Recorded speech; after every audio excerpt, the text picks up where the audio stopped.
Hello guys, ജോലി കഴിഞ്ഞ് വീട്ടിലേക്കുള്ള പച്ചക്കറികളും സാധനങ്ങളും വാങ്ങുന്ന സമയത്ത് എന്നും മനസ്സിലുണ്ടാകുന്ന ഒരു ഐറ്റാണ് കേട്ടോ ഈ ഒരു മുളക് ബജിയുടെ മുളക്. എപ്പോൾ നോക്കിയാലും ഫ്രഷ് അല്ലാതെ വാടിയിരിക്കുന്നതൊക്കെയാണ് കാണാറ്. അപ്പോൾ ഞാനത് വാങ്ങാറില്ല. അപ്പോൾ ഇപ്രാവശ്യം പച്ചക്കറി കടയിൽ കയറിയപ്പോൾ നല്ല ഫ്രഷ് ആയിട്ടുള്ള ബജ്ജി മുളക് തന്നെ കിട്ടിയിട്ടുണ്ടായിരുന്നു. അപ്പോൾ ഞാൻ അതിൽ നിന്ന് നല്ലതൊക്കെ തിരഞ്ഞു നോക്കിയെടുത്തു.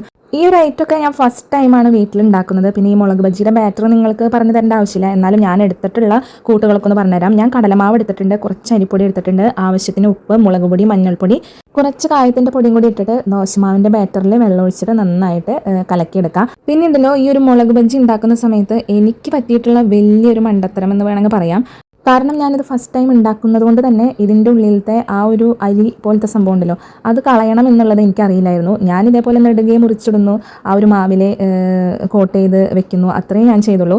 ഈ ഒരു സാധനം ഉണ്ടാക്കി ഒരെണ്ണം കഴിച്ച് നോക്കിയപ്പോഴാണ് ആ ഒരു അരിങ്ക് കളയാത്തതിൻ്റെ ആ ഒരു ബുദ്ധിമുട്ടും എല്ലാം നമുക്ക് വായിലൂടെയും നാവിലൂടെയും ഒക്കെ മനസ്സിലായത്.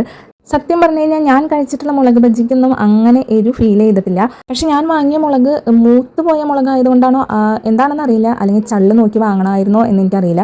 ഞാൻ ഈ അരിക് കളയാണ്ട് ഫുള്ളായിട്ട് ഉണ്ടാക്കി ഒരെണ്ണം കഴിച്ച് നോക്കിയപ്പോൾ അടിപൊളി എരിവായിരുന്നു. പക്ഷെ കഴിക്കുന്ന സമയത്ത് ആ ഒരു അരി പോലത്തുള്ള ആ ഒരു സംഭവം ഉണ്ടല്ലോ, ആ ഒരു ഭാഗം കളയുമ്പോൾ ഈ ഒരു മുളക് ബജി കഴിക്കാനായിട്ട് കുഴപ്പമില്ല, എരിവ് ഒന്നും നമുക്ക് ഫീൽ ചെയ്യില്ല. ആ ഒരു തണ്ടിൻ്റെ ആ ഒരു വശമല്ലോ, അവിടെ എത്തുന്ന ആ ഒരു സമയത്ത് ഭയങ്കര എരിവായിരുന്നു. അങ്ങനെ ഫസ്റ്റ് ട്രിപ്പ് ഉണ്ടാക്കിക്കൊണ്ടിരിക്കുന്ന സമയത്താണ് വീട്ടിലോട്ട് ഒരു അതിഥി കയറി വന്നത്. അപ്പോൾ നമ്മൾ പ്രതീക്ഷിക്കുന്നില്ലല്ലോ ഇവരിങ്ങനെ കയറി വരുന്നതും.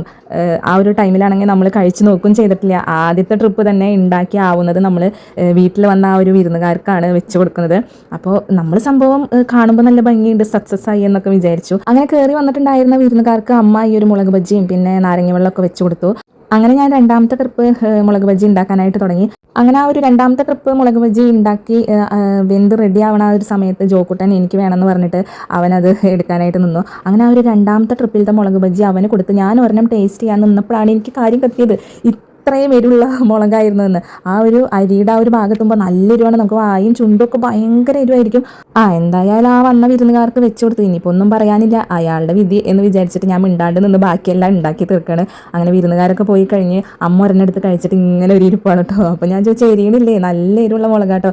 അപ്പോൾ അമ്മ അങ്ങനെ പറയാണ്, നല്ല എരിവുള്ള മുളകാണ്. ഞാനും വിചാരിച്ചേ ആ വന്ന അവൻ എന്തെങ്ങനെ ഒരു ഇരിപ്പ് ഇരിക്കണേന്ന്, മുളക് കടിച്ചത് ഇങ്ങനെ ഒരു ഇരിപ്പ് ഇരിക്കുന്നുണ്ട്, ഇങ്ങനെ ചുണ്ടുകൊണ്ട് ഇങ്ങനെ സൗണ്ടൊക്കെ ആക്കുന്നുണ്ടെന്ന് പറഞ്ഞു. ഞാൻ പറഞ്ഞു അതിൻ്റെ ആ ഒരു സെൻറ്ററിലത്തെ ആ ഒരു അരിയുള്ള ഭാഗം അത് കളഞ്ഞിട്ട് വേണം കഴിക്കാനായിട്ട്. ഞാനാണെങ്കിൽ അത് ഉണ്ടാക്കുന്ന സമയത്ത് കളയും ചെയ്തില്ല എന്ന് പറഞ്ഞു. എന്തായാലും മുളക് ബജി കഴിക്കുമ്പോൾ ആ ഒരു അരി പോലത്തെ ആ ഒരു സംഭവം കളഞ്ഞിട്ട് കഴിച്ചോളൂ എന്ന് പറഞ്ഞു. ഞാൻ എല്ലാവരുടെ അടുത്തും ജോക്കുട്ടൻ്റെ അടുത്തും എല്ലാവരുടെ അടുത്തും പറഞ്ഞു.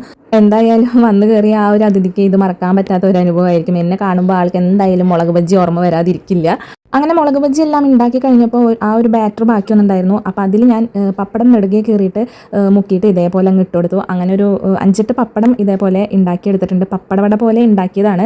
പക്ഷേ ആ ഒരു പപ്പടവടയുടെ ആ ക്രിസ്പിനെസ് ഒന്നും നമുക്ക് ഈ ഒരു ബാറ്ററിൽ മുക്കിയിട്ട് ഉണ്ടാക്കുമ്പോൾ കിട്ടില്ല കേട്ടോ. പക്ഷേ നല്ല ടേസ്റ്റ് ഉണ്ടായിരുന്നു, അത് നല്ല അടിപൊളിയായിരുന്നു. പക്ഷേ ഈ ഒരു മുളക് ബജി കഴിച്ചത് ഞാനും ജോക്കുട്ടനും മാത്രം കേട്ടോ. എന്തായാലും മുളക് ബജി ഉണ്ടാക്കുമ്പോൾ ഇങ്ങനെ ഒട്ടും ഞാൻ പ്രതീക്ഷിച്ചില്ല. അപ്പോൾ മുളക് ബജി ഉണ്ടാക്കുന്നവരാണെങ്കിൽ നല്ല മൂത്തിട്ടുള്ള മുളകൊക്കെ ആയിരിക്കും. അപ്പോൾ അത് വാങ്ങുകയാണെങ്കിൽ അതിൻ്റെ ഉള്ളിലത്തെ ആ ഒരു അരിവശം, അരി പോലത്തുള്ള ആ ഒരു സംഭവമല്ലോ, അത് കളഞ്ഞിട്ട് ഉണ്ടാക്കിക്കോളൂ.